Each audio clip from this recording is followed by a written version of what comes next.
আসসালামু আলাইকুম। আশা করি সবাই ভালো আছেন। ভারতের প্রধানমন্ত্রী নরেন্দ্র মোদী এবং আমেরিকার প্রধানমন্ত্রী ডোনাল্ড ট্রাম্প দুইজন বন্ধু, এবং এই ডোনাল্ড ট্রাম্প আমেরিকার প্রেসিডেন্ট নির্বাচিত হওয়ার পরে ভারত একেবারে মনে হইল সারা বিশ্ব দখল করে নিবে এই ট্রাম্পের ঘাড়ে আর কি ভর করে। কিন্তু আমেরিকা কখনো তার পররাষ্ট্র নীতি থেকে সরে না। আমেরিকা এবার একেবারে ভারতকে বাস দিচ্ছে, তো বাস মনে হচ্ছে যে অবস্থা পুরা পাট ঝাড় দেবে। তা কোথা দিয়ে? পিছন দিয়ে। একেবারে ভারতকে এমন দেওয়া দিচ্ছে। আমেরিকা একদিকে পাকিস্তানের প্রশংসা করছে, একদিকে বাংলাদেশের প্রশংসা করছে, আর একদিক দিয়ে ভারতের একেবারে পুরা বাট ঝাড় দিচ্ছে, তাও পিছন দিয়ে। ভারতীয় পণ্যের উপরে 100% বেশি শুল্ক আরোপের ঘোষণা ট্রাম্পের। মার্কিন প্রেসিডেন্ট ডোনাল্ড ট্রাম্প আজ বুধবার 5 মার্চ কংগ্রেসের যৌথ অধিবেশনে ভাষণ দেওয়ার সময় ভারতের অত্যন্ত অন্যায় শুল্ক নীতির কড়া সমালোচনা করেছেন। সেই সঙ্গে আগামী 2 এপ্রিল থেকে ভারতীয় পণ্যের উপর প্রতিশোধমূলক শুল্ক আরোপের ঘোষণা দিয়েছেন। আর এই খবর প্রকাশ করেছে এনডিটিভি। ট্রাম্পের নতুন নীতির আওতায় বিদেশি দেশগুলোর মার্কিন পণ্যের উপর যে হারে শুল্ক আরোপ করবে, মার্কিন যুক্তরাষ্ট্র সেই একই হারে তাদের পণ্যের উপরে শুল্ক আরোপ করবে।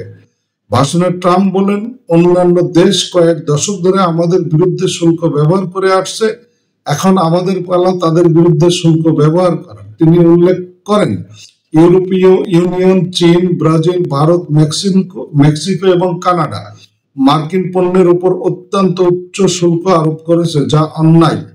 ভারত প্রসঙ্গে ট্রাম্প বলেন, ভারত আমাদের গাড়ির উপর 100% বেশি শুল্ক আরোপ করে।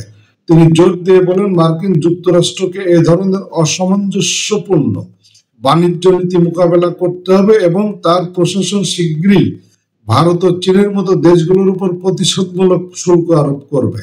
ট্রাম্প আরো বলেন, প্রধানমন্ত্রী নরেন্দ্র মোদীর সঙ্গে তার সাম্প্রতিক বৈঠকে তিনি স্পষ্ট করে দিয়েছেন যে ভারত এই নতুন শুল্ক নীতির আওতায় থাকবেন এবং কোনো ছাড় পাবে না।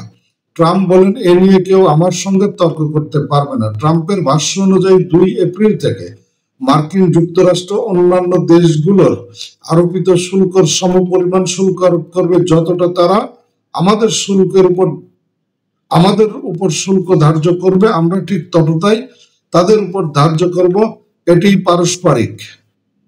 যেমন তারা আমাদের উপর কর ধার্য করব, তেমনি আমরাও তাদের উপর কর ধার্য করব, যা আমাদের বাজারে প্রবেশের শুল্ক বাধা সৃষ্টি করবে। তাহলে আমরাও তাদের মার্কেটে প্রবেশে একই ধরনের বাধা তৈরি করব। নরেন্দ্র মোদী, এই যে আপনার বন্ধু আপনাকে এই যে পুরা বাটছাট দিচ্ছে, একেবারে কুঞ্চি শুদ্ধ।